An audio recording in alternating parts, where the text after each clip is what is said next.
Baik, bismillahirrahmanirrahim. Assalamualaikum warahmatullahi wabarakatuh. Perkenalkan, nama saya Muhammad Iqbal Ardiansah. Saya mahasiswa Prodi Ilmu Politik Fakultas FISIP dari Universitas Islam Negeri Sunan Ampel, Surabaya. Di sini kesempatan kali ini saya akan menjelaskan tentang apa yang saya pahami, apa yang saya pelajari selama perkuliahan 1 semester ini di mata kuliah saya tentang mata kuliah ilmu hadis ya. Tapi ini saya akan merangkum hanya salah satu dari apa yang saya pahami aja, yaitu tentang hadis dhaif. Hadis dhaif, terlebih khususnya tentang hadis dhaif sebab terputusnya sanad ya teman-teman. Oke, untuk kelanjutannya mari kita lanjutkan.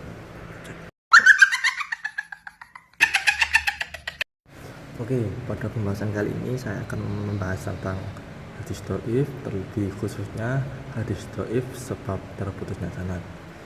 Sebelum itu saya akan jelaskan dulu apa itu hadis dhaif. Hadis dhaif itu adalah hadis yang bersifat lemah.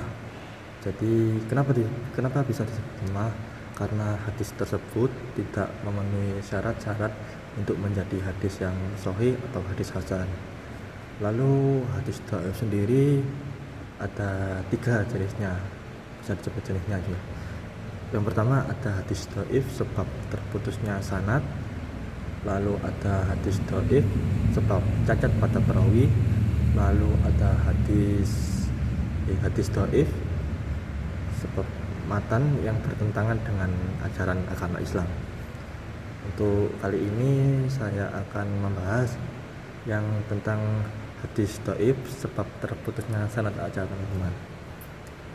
Jadi hadis dhaif sebab terputusnya sanad itu ada 5 kalau nggak salah ya, ada 5.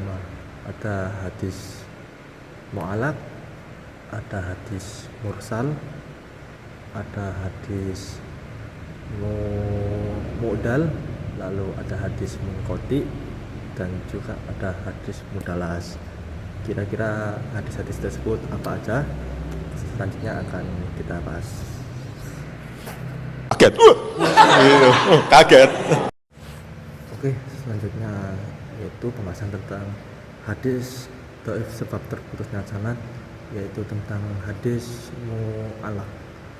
Hadis mu'allaq itu adalah hadis yang mana dalam hadis tersebut perawinya itu langsung dihapus dari awal.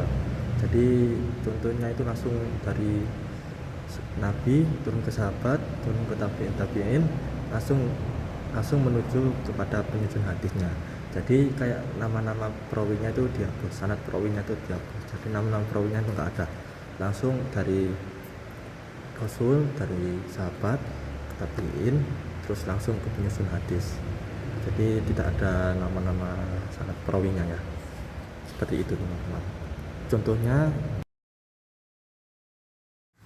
jadi seperti ini ya teman-teman.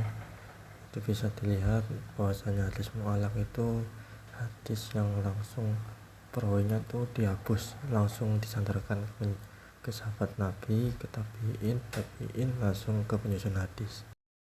Lalu ada pula contoh dari hadis Imam Bukhari yang contohnya itu di atas ini ya. Ini seperti ini.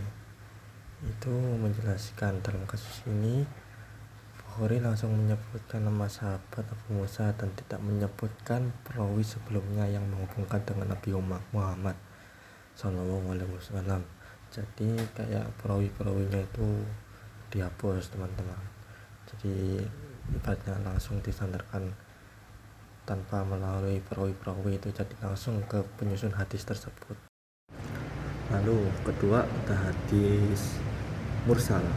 Hadis mursal ini adalah hadis yang mana dalam hadis tersebut generasi sahabat itu dihilangkan. Jadi ibaratnya itu lompat teman-teman. Jadi habis dari Rasulullah langsung melompati sahabat langsung ke generasi tabi'in. Jadi ibaratnya itu kayak dari Rasulullah ke tabi'in, intinya sahabatnya tuh dihilangi teman-teman. Itu pengertian dari hadis mursal. Contohnya Terus ini ada contohnya dari hadis mursal. Ini jangan lihat sendiri teman-teman ya. Ini dalam hadis ini tuh generasi sahabat itu dihilangkan. Jadi langsung dari Rasulullah SAW langsung ke tabi'in. Jadi generasi sahabat ini dihilangkan kayak digambar.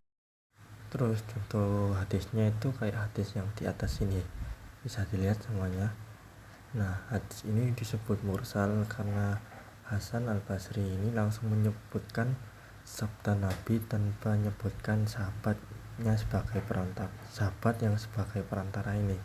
Jadi nggak mungkin toh dari Rasulullah langsung ke tabi'in. Hasan al-Basri ini generasi tabi'in ya teman-teman, seperti itu. Lalu yang ketiga ada hadis mu'dal. Hadis mu'dal ini adalah hadis yang mana gugurnya sanad perawi itu dua orang secara berurutan.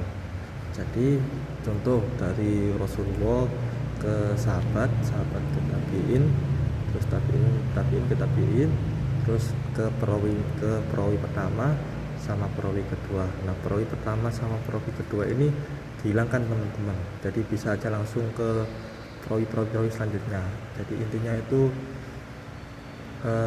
hadis mu'dal ini gugurnya dua orang perawi secara berurutan, biasanya dua orang teman-teman ya, secara berurutan. Jadi langsung ibaratnya lompat dua secara berdempetan, berjejeran gitu kan, gitu kayak gitu teman-teman.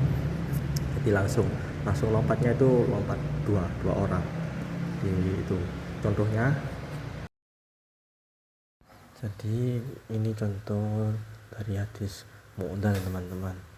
Jadi hadis mu'dal ini hadis yang mana dari Nabi ke sahabat langsung ke perawi selanjutnya. Jadi ada penghilangan dua perawi secara berurutan teman-teman.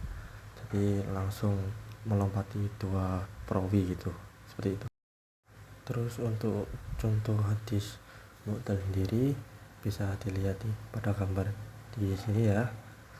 Nah, itu penjelasannya itu hadis ini dianggap mu'dal karena tidak mungkin Imam Malik menerima langsung dari Abu Hurairah, karena seharusnya ada dua atau lebih perawi yang jatuh di antara keduanya dalam sanad tersebut, tapi tidak disebutkan gitu. Lalu yang keempat itu ada hadis munqati.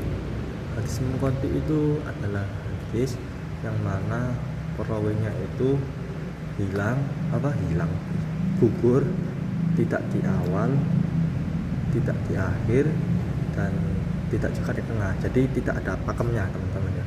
Jadi bebas mau di awal, di akhir, di belakang juga boleh. Jadi ibaratnya itu kayak contohnya itu dari Nabi ke sahabat ke langsung perawi. Jadi tabi'innya itu dihilangi. Habis dari sahabat langsung ke perawi, terus perawi pertama langsung ke perawi ketiga. Itu contohnya kayak gitu juga. Jadi perawi keduanya itu gugur, dihilangkan teman-teman.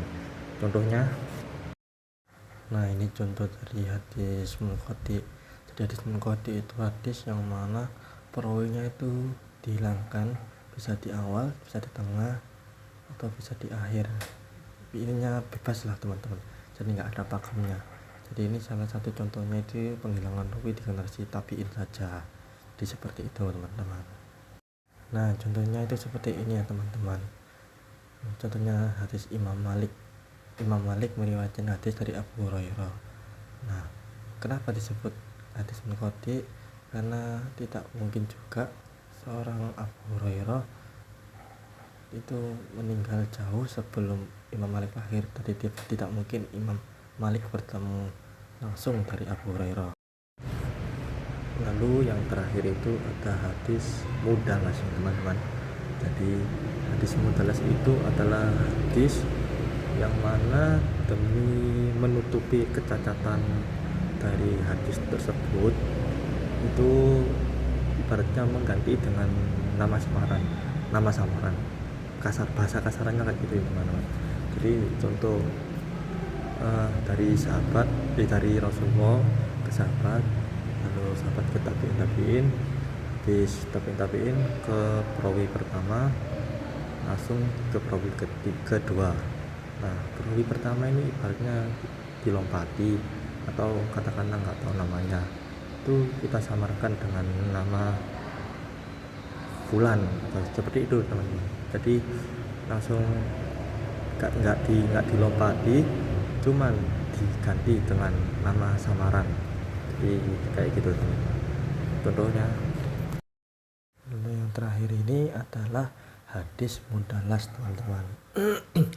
Hadis mudalas ini hadis yang mana untuk menyembunyikan kecacatan perawi itu ibaratnya disamarkan dengan nama lain. Contoh hadisnya itu kayak gini teman-teman.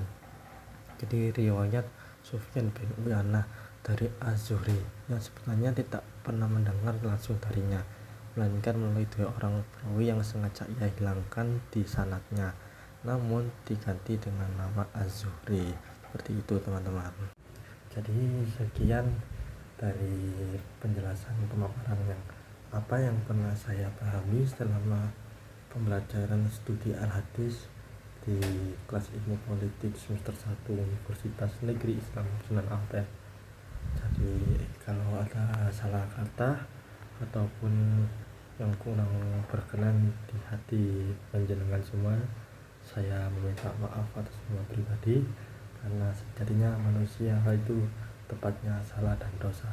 Kalau tidak ada salah dan dosa, itu adalah nabi. Berhubung saya bukan nabi, jadi saya banyak dosanya. Saya meminta maaf, saya pamit undur diri. Wassalamualaikum warahmatullahi wabarakatuh.